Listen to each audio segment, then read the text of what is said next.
In the constantly changing world of fundability, the big question is this: how are entrepreneurs and real estate investors like us, ones who want to grow our businesses and who are tired of paying for really expensive alternative lending, how do we tap into the most inexpensive money available and do it without the hassle of typical borrowing? That is the question, and this podcast will give you the answers. Welcome to the Get Fundable podcast with your host, Merrill Chandler. Welcome, everybody. This is the final episode, the final installment of the Into the Madness deep dive credit profile, consumer disclosure, myFICO, whole 9 yards episode. So when we come back, we're going to be taking a look at in depth at your Experian consumer disclosure and how it records all the salient information that's used in your 24-month look-back period and is evaluated by FICO and by lender software. So when we get back, get ready. Make sure you have, you're watching it, and make sure that you have your Experian credit report in front of you so that we can go through it together, and I'll just show you what we're looking at on screen. So we'll be back in just a second, guys. All right, everybody, we're back, and this is the Get Fundable podcast, and we're doing the Into the Madness Experian takedown of the consumer disclosure from Experian. So we are recording live. I'm going to share my screen, and we're going to take a look, and we're going to hide my mug here, and let's take a look at what we're doing at the very, very bottom here. All right, so let's take a look at the Experian consumer disclosure. Now, remember, I've had to redact all the information and delete things. So as you can see down under personal information, it says 3 names, 16 addresses, 3 employers, etc. But what we want to look at first is consumer disclosures are the raw data files that Congress mandated the 3 credit bureaus send to us, disclosing all the information that they report to creditors, lenders, and other persons or businesses of interest who are looking to pull our credit. This is the raw data. If it's in here, it's being used by lender software, FICO software, to evaluate your fundability.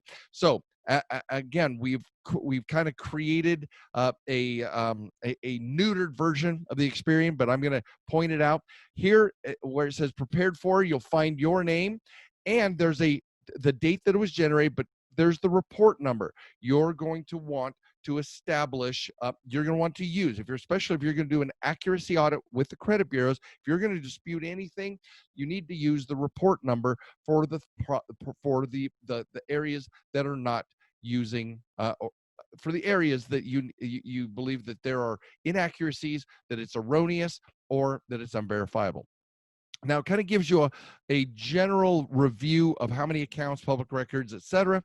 But where we want to know the truth, and I want you to look at your personal consumer disclosure from Experian, find out how many names are listed, how many addresses are listed, employers, etc. Because as we go through this, notice in the name section there are 3, just like it says up here. But my producer actually went through and added the important the versions of the name. So one of them is first, middle, initial, and last. The second one is just first and last, and then the third one is first, full middle name, and last. Those are going to create too much variance in automatic underwriting software. So we want this to have one name. Ultimately, we want one address. So notice all 16 of these addresses. Now, what I'd like you to notice is that there's no correlation in the credit reports within the credit reports, but I want to show you that Experian right now is the only one who assigns this version of the name, that 28925. That name ID means that there are certain accounts below in the account section that were applied for under a first, middle, initial, and last. This name ID was established first and last. That name ID is associated with the first and last. And then the first, middle, and last is associated with this 10765. Those are different name IDs, and underwriters connect those. We know that underwriters or underwriting software, and more importantly, the LexisNexis and the FICO Falcon fraud system all connect the names with the institutions or the inquiries that originally generated that name, or where you use your name. So, as I've said in previous episodes of the Liars Into the Madness, you need to be aware that they record the name that's on the application when you put in a new inquiry, when you're applying for a credit instrument, applying for funding. It's not what name gets approved. If you put in 13 applications with 13 versions of your name, the databases are going to capture all 13 versions of that name, depending on who they pulled on the inquiry. So if they only pull TransUnion, TransUnion is going to capture all 13 of those. If they pull all 3 bureaus, all 13 of those inquiries are going to end up on the consumer disclosures. That's why we got to check all of this out. All right. Now, under addresses, we have 16. Notice it also has an address ID. See that address ID there? That means that the different applications, and whichever ones got approved, those applications or approvals are associated with the version of your address that you applied under and under which the name that you were approved. Guys, this makes your accuracy audits more complicated, but it also facilitates being able to clean up and synchronize your data files, because if you have an address that's associated with an erroneous, you never lived at your parents, or when you're an adult, you never lived when you're at college, and if they have addresses associated with different accounts, it's easier to synchronize and or audit those particular addresses, those particular accounts, and you can actually send that audit to the bureaus to have them reconcile and or delete the negative addresses or accounts. That's what you learn in the boot camp, right? GetFundableBootcamp.com tells you everything you need to know so that you can create. Ultimately, our end game, guys, even if it takes us a little bit of time to get there, our end game is one version of your name, one version of your address, two employers if you are implementing the qualified fundable entity process that you may have learned in the boot camp. Okay, you only need one employer's name there if you're not seeking for business funding and you just want to optimize the fundability of your personal borrower profile. All right, so that's our end game. One address, 1 year of birth. Be sure and check your year of birth. If you have a 2 or 3 there, you may have adopted from a co-borrower, or from a junior senior, or someone with a similar name. You may end up with multiple versions of a date of birth. You've got to know that so that you can, in your accuracy audit, you send that to the bureaus and say, this is my date of birth. You got to get rid of the ones that are not me, right? That mistaken year of birth. Now, the phone numbers are the same as we've discussed in both Equifax and TransUnion. Here it says that there are 2 phone numbers on file. We want one number. Now, go to the episode where we talk about building a powerful personal borrower identity. But in this case, guys, you'll want one number so that this data set is perfect and all the databases have the same data set. And that way, when you file an application using that perfect data set, they know who you are. That's the first hurdle. That's the first stage of funding, is they got to know, the automatic underwriting system needs to know that they know exactly who they're lending to. And when you have a whole bunch of these, it's going to end up being a mess. So now look at the employers. Credit Sense misspelled. One of them is misspelled, but now that you have a duplicate, it's saying that there's two versions of this. You need to, in your accuracy audit with the bureaus, you've got to make sure that your information is perfect, because Credit Sense it's one word, but it's an S. So this is spelled correctly, but this uses it as one word. This individual also shows that they're previously had a gap. Remember, we want to show a professional borrower profile. So our end game is to have one employer if you're just trying to optimize for personal. And if you are implementing a qualified funding, or if you're interested in the future of implementing a qualified fundable entity strategy, then you're going to end up having that qualified fundable entity as the second employer. We only want two if you're working the business funding side of your fundability process. Okay, so these have to be audited, and that audit sent to the bureaus to ensure that that they reconcile the truth of your identity. All right. Now, let's take a look at a similar, it's the same person, so we're going to look at similar details formatted differently for Equifax. But notice, potentially negative account. They're not saying it's negative, even though it says right here that the account was charged off. All right, potentially negative. I don't know why they don't say this is an adverse account or this is a negative account, but this is a derogatory listing. It's charged off, written off. Now look at their legend. Here's how their legend. There's okay, which current on payments.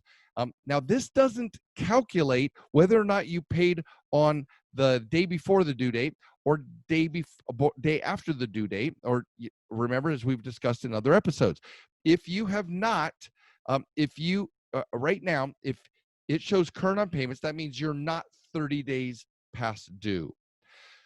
But I'm going to show you the documentation shortly where they're calculating, they're actually listing the day that you paid compared to when it's due, just like on TransUnion and Equifax. So continuing through here. So instead of using colors, they're simply providing you the nomenclature: 30, 60, 90, 120, 150, 180, and charged off. All right, so let's come down here. Now notice this is the in 2015, 2019, here was the 12 months, 2018, the 12 months. So it was in charged off mode for quite a while. Historical, first reported 2015. If you, the contact information to rectify this. No, notice again, just like the other two bureaus, here's the balance. Here's the scheduled payment and how much was paid. The scheduled amount and how much was paid. Does that make sense? That's what they're reconciling. Over here, they're saying when was the status updated or the most recent payment.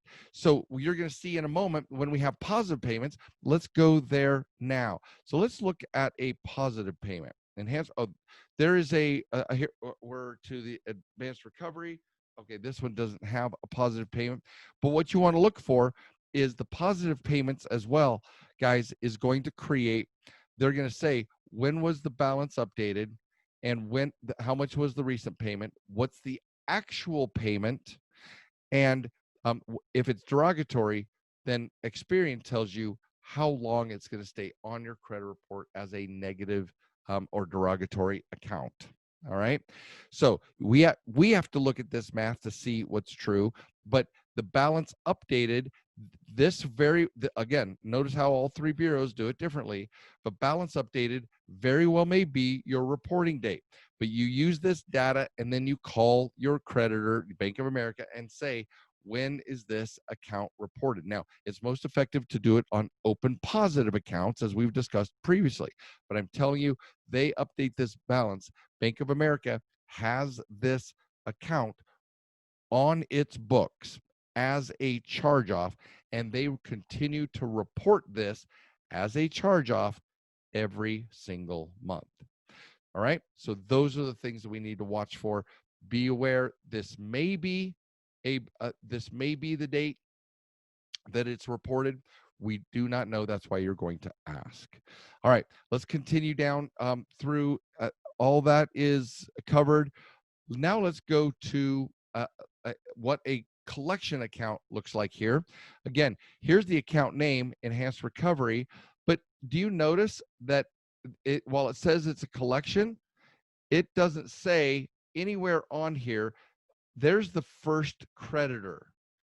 Okay, it doesn't say anywhere on here the relationship or how long it was at, in this case, DirecTV, before it got sent to collections. But the person who owns the paper now, whether it was purchased, and we're going to be covering a section on the degradation of an account. We're going to show how it goes late, and then it goes to collection, and then goes to either a judgment or bankruptcy. So we're going to kind of walk through the entire process of how accounts and at each stage, what is it that we need to do at each stage? How do we share or how do we kind of work with the data that's being reported? All right. Now, Ally Financial. Now, here's a positive account. Ally Financial it's an auto loan. It's joint, and then open never late. Very, very good. The balance, right? The current balance, and this changes monthly. Balance updated. We need to find out if that is truly if that is really the reporting date. So you're going to verify it verify it as many times as you must in order to get the same answer 3 times.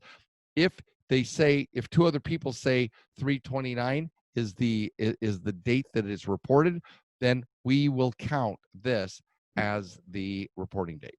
Okay, when the Credit Sense team does it for valet clients and things like that, when the advisor team goes in, they count it until 3 times. They don't even take this into account because we want to make sure that that is reconciled. So continuing historical information, notice the balance, the scheduled payment was 520. This one paid, but 500 was paid. 520 was paid, 550 was paid, et cetera, et cetera, et cetera. Notice paid on 12/24, 1/24, paid on 2/24. So you can see that when the payment was made and how much was made in comparison. We want to make sure that we build our payment models inside of your fundability to account for that. Now, we always say, both on installment loans and on revolving accounts, never pay the minimum payment. So we always want to pay a little bit more. So these are more of the same.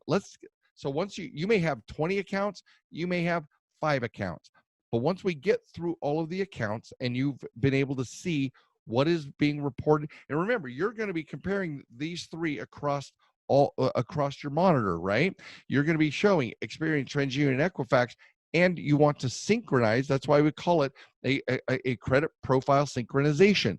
We want to synchronize between all 3 bureaus to suss out what is the truth, and then send in our accuracy audits to the credit bureaus and outline these are not accurate, these are not true, and I don't believe these can be verified.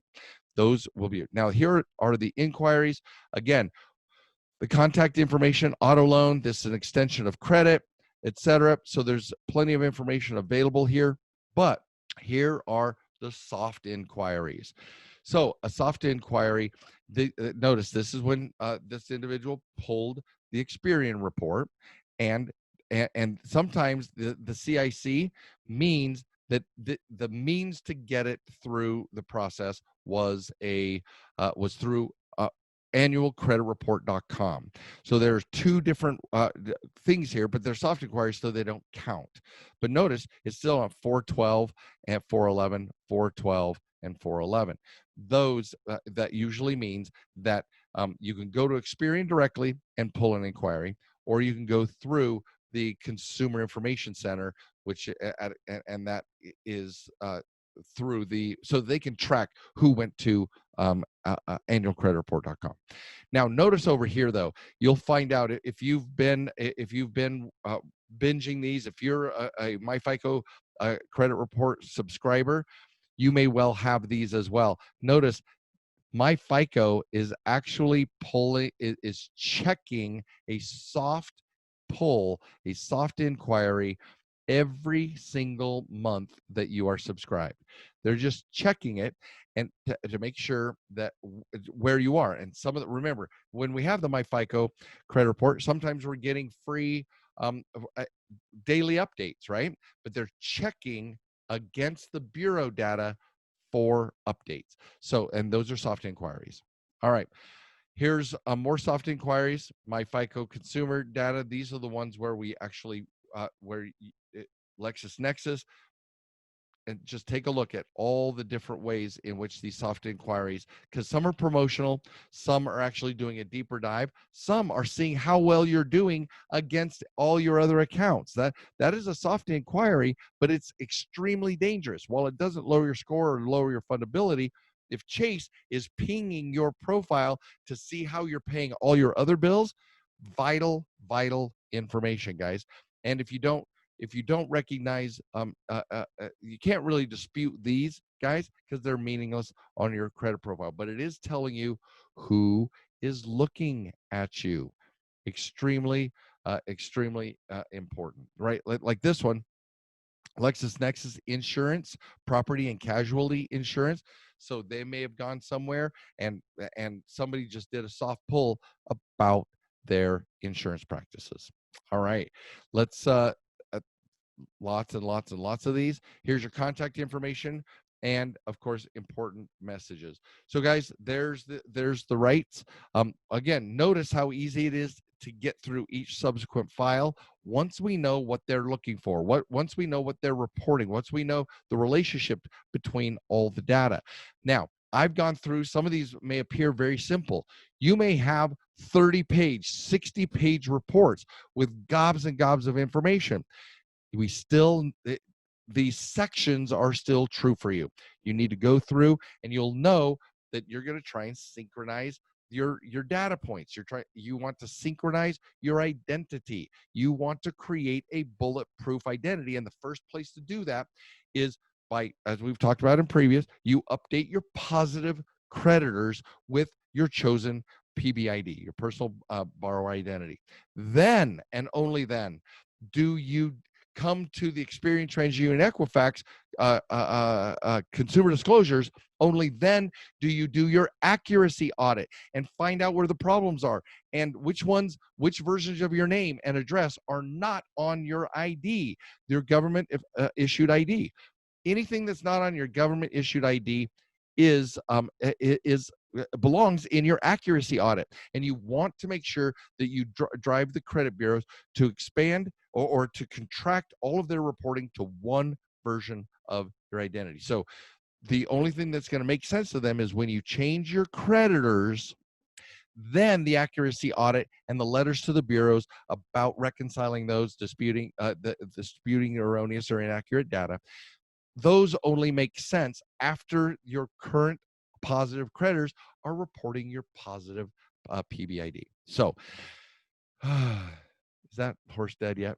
Well, that was 5 episodes to make sure that you have you know what tools you have, and B, and most importantly, you know how to use those tools. So the 5 episodes are myFICO credit report, then how to order your 3 consumer disclosure files, 1 from each of the bureaus, and then Equifax, TransUnion, and Experian reviews of each one of those. That's 5 installments of the Into the Madness series.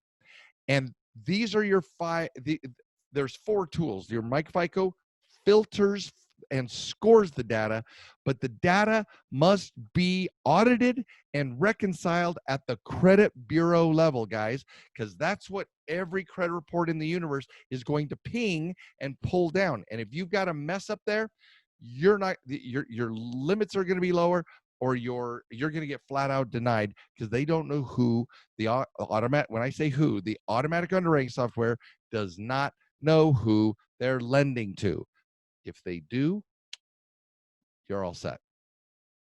This is Merrill Chandler, your host of the Get Fundable podcast, and it is always a delight. Even when we get out in the weeds with all the technical, nanu, tech weenie stuff, you're talking data points, and I'm showing you what those where to find them and how to make sure that they support your fundability. Again, have a spectacular evening. This is Merrill Chandler signing off. Godspeed and God bless. Thank you for listening to the Get Fundable podcast. Please leave comments because Merrill would love to read about your aha moments from this episode. And be sure to visit getfundable.com to read our blog, get important links, join our community, and much, much more, like ordering Merrill's tell-all book that is changing the world, The New F Word. And you got to tell your friends about this podcast because we want them to get fundable too.